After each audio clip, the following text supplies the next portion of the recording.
আসসালামু আলাইকুম বন্ধুরা, কেমন আছেন? আজকে আমি পূর্বাচল 300 ফিট আসলাম। এখানকার রাস্তাটা দেখে আমার কাছে খুবই অসাধারণ লেগেছে। আজকে 300 ফিটের ভিতর দিয়ে যে প্রজেক্টটা সরকার করতেছে ওই ওই রাস্তা দিয়ে যাচ্ছি। আপনাদেরকে ভিতরের রাস্তাগুলো দেখানোর ট্রাই করতেছি। সবাই পুরো ভিডিও জুড়ে থাকলে জিনিসটা দেখতে পাবেন। তো রাস্তাটা দিয়ে যখন যাচ্ছিলাম তখন দুই পাশে শুধু খালি মাঠ দেখতেছিলাম, আর মাঝখান দিয়ে রাস্তাগুলো করা হয়েছে খুবই প্ল্যান অনুযায়ী।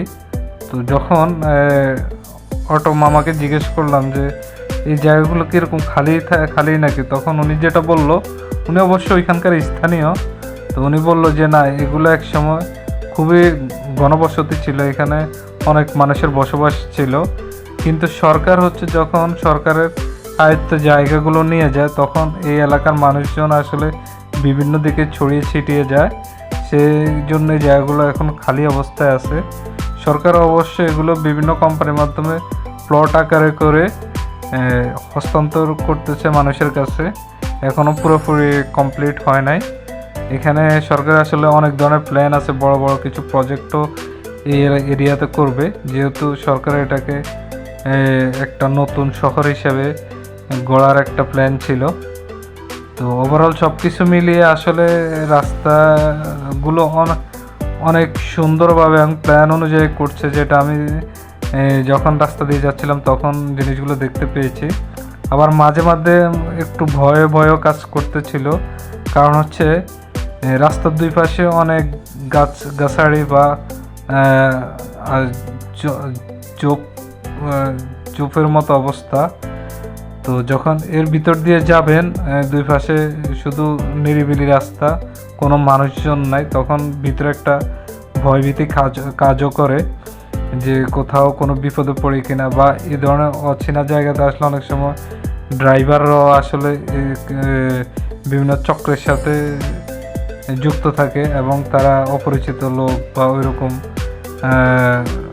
লোক পেলে তারা ওই চক্রের সাথে এক হয়ে যাত্রীদেরকে বিপদে ফেলার অনেক ধরনের থাকে। আমরা বিভিন্ন সময় এই ধরনের নিউজ দেখে থাকি, তো সেই ভয়টাও ছিল, কিন্তু তারপরে সাহস করে এরিয়াটা ঘুরলাম।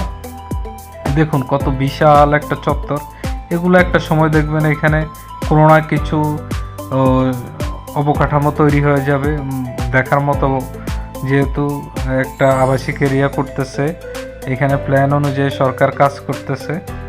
তো জিনিসগুলো দেখে আসলে ভালোই লাগছিল। রাস্তার দুই পাশ আমরা আসলে অবলোকন করলাম যে কিভাবে কি হচ্ছে বা কী রকম হবে। তো এইগুলো আসলে প্লট আকারে জায়গাগুলো করা হয়েছে। এগুলো যতটুকু জানলাম যে অনেক জায়গা বিক্রি হয়েছে এবং অনেকগুলো প্রসেসিংয়ে আছে।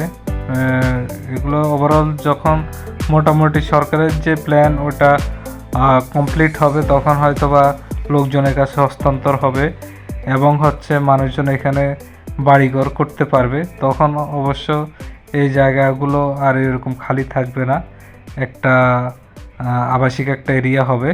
তো ওভারঅল সব কিছু মিলে আমার কাছে মনে হয়েছে এই শহরটাকে সরকার আসলে প্ল্যানিং অনুযায়ী করতেছে, যেহেতু আমরা 300 ফিটের রাস্তাও দেখতেছি।